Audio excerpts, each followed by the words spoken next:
All right, it's definitely cold, but some of our trees have not lost their leaves. That's up next.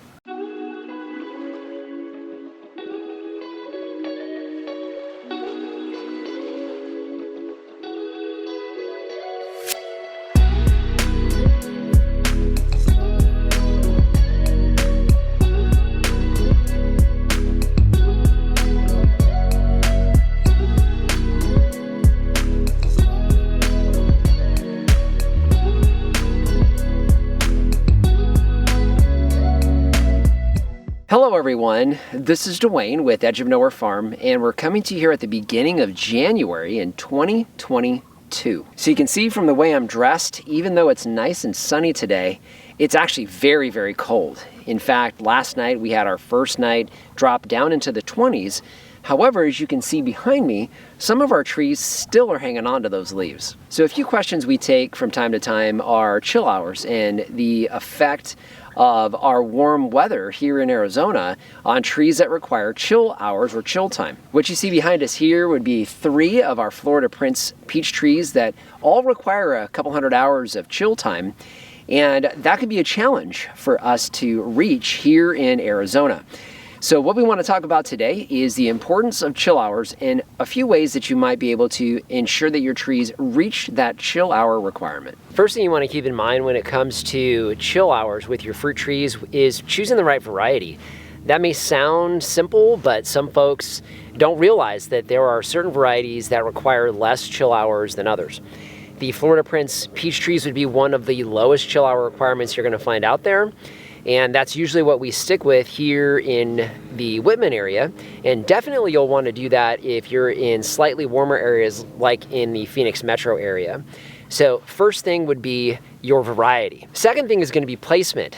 You have microclimates is what we typically refer to them as, whether you're dealing with a backyard or you're dealing with a larger orchard like we have here. Where you place the tree is important.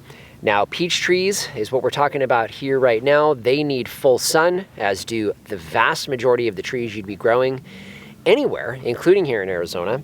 So having them out in the open is definitely an advantage because you won't have a house or another structure that may actually create an environment where you have some slightly warmer temperatures. Third thing that we're going to look at today and spend a little more time on is the leaf matter on the trees. Now, if you're in certain parts of the country, leaf drop on your deciduous trees is automatic. You have nights like we had last night, probably starting in true fall. So, September timeframe, maybe earlier, depending on where you're at. Here in Arizona, we're challenged sometimes with having freezing temperatures in any given winter. So what we have an issue with is some of our trees holding on to the leaves, like you see here with the peach trees. And that can vary from one type of tree, even one type of peach, to the next. Now, one of the things when it comes to leaf matter, if you've ever had freezing temperatures where there's dew or moisture on the ground, if you watch your trees, you'll see any tree that has leaf matter on it, that actually acts as a covering for the ground, and you won't see frost directly below the tree. That was the first indicator for us, at least, when we were looking at our trees, thinking, there may be something to not having leaves on these trees when it comes to chill hours. Now, whether or not that actually makes a difference, I can't say with 100% certainty. However, just observing trees and knowing that we cover trees out here with sheets, specifically on freezing nights, we know that it does make an impact on the overall chill to the tree itself. So what we're going to be doing today is actually stripping here in the middle of winter. And what I mean is stripping these trees. This is probably the simplest tree when it comes to stripping the leaves off the tree itself because of how they fruit. They don't fruit on spurs of any kind. They fruit on 1-year-old wood. And so for peach trees, all you need to do in order to strip the leaves is literally pull basically what I call with the grain, or how the leaves sit on the tree, and then just strip the leaves off just like that. And if the tree is ready to give up the ghost, so to speak, when it comes to the leaves, they should, for the most part, just come off. The only exception is the very tip where you may need to actually pull back towards the bud, and you just want to be careful that you don't damage the buds that are going to actually give you your flowering and your leaf matter, and in some circumstances, your branching next year. So what we're going to do is we're going to go ahead and strip the leaves off of this peach tree here. When we're done, we'll come back. Before I do though, a couple things that you want to keep in mind whenever you're dealing with a tree and branches, especially peach trees, is these branches, as we get in here, you'll see us coming through and stripping these off, is these branches are going to start whipping around.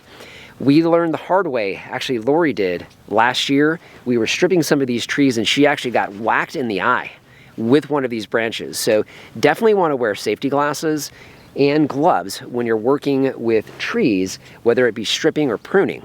So let's go ahead and get to work and get this tree stripped. Otherwise weird things start happening.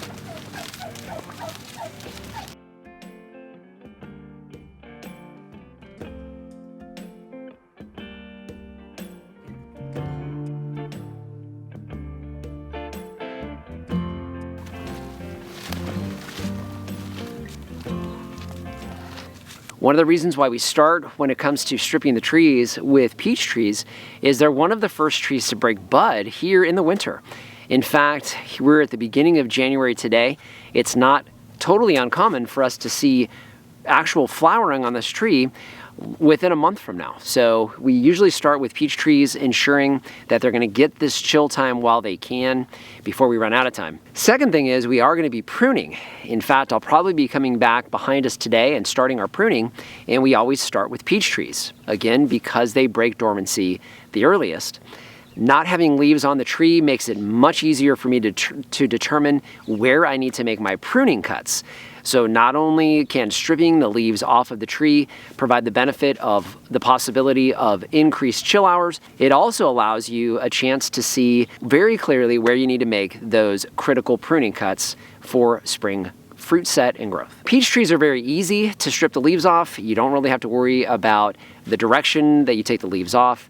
They come off very easily.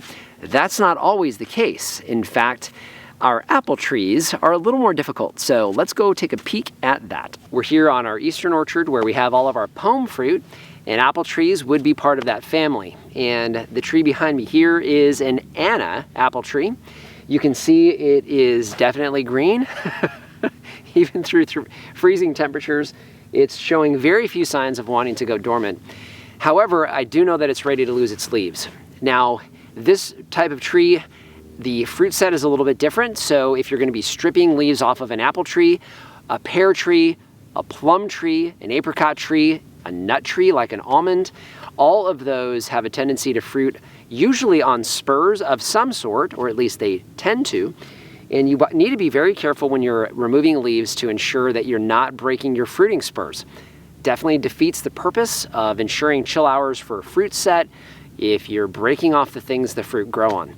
So what I'm going to do is I'm going to take some of the leaves off of one of these branches, and we'll try to get a close-up shot so you can see how you need to be a little bit careful around those spurs. So this tree still is holding on to these leaves pretty hard. You have buds that are directly behind the leaves that are on here today that will be breaking dormancy here in another month or so.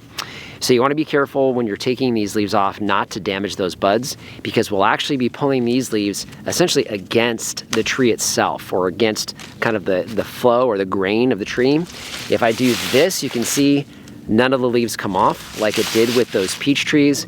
If I go opposite, they come right off. And that's kind of what you're looking for. Towards the tips, you got to be real careful because you don't want to break that tip off, assuming that you're going to allow the tree to grow and continue as far as the branch. So I'm very careful so I don't break the tip of the branch. Now, I do move from the top of the tree down. What you'll start to run into will be spurs. Now, some of these, here's a spur right here. Some of these will turn into branches, others will turn into fruiting spurs, because I don't know for sure whether this is a fruiting spur or another branch. I'm going to be very careful as I take the leaves off. I have the same thing happening here, where you can see I have that bud. It could potentially become a spur. Same thing here. And then as I go around the tree, I'll run into the exact same thing all the way around.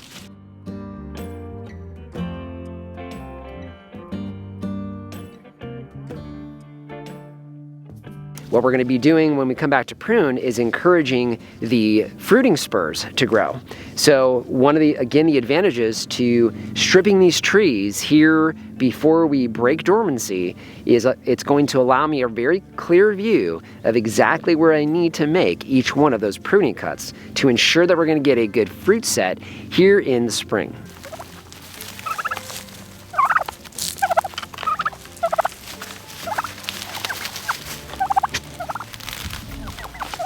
All right, so you can see we are definitely ready for pruning season here on the farm. We have all of our peach and peach hybrid trees that we went ahead and stripped all the leaves off. Can very easily see where I want to make all of my pruning cuts.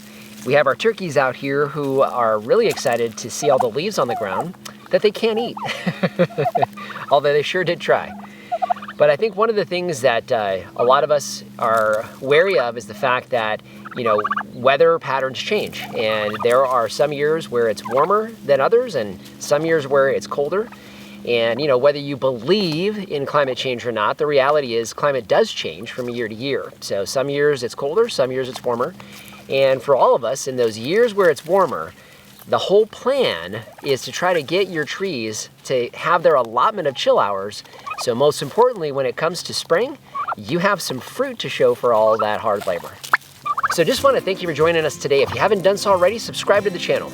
We cover a lot of different things here on the channel, but fruit trees is definitely our favorite. Would love to see you as a subscriber and share the content. If you know anybody that's into this kind of thing, would love it if you would share it. And if you have any questions or comments, please leave those in the comment section down below. And our Amazon shop, that is a free, painless way to help support the channel. If you start with a link that we have down below, it doesn't matter what you buy, you help to support us here. So just want to thank you for joining us today and remind you, if we can farm on the edge of nowhere, so can you. Right, Cuddle Tom? You going to sleep, buddy? I think he's getting ready to go to sleep. Just a little nap? Nope, he wants to eat my gloves. Nice try, buddy.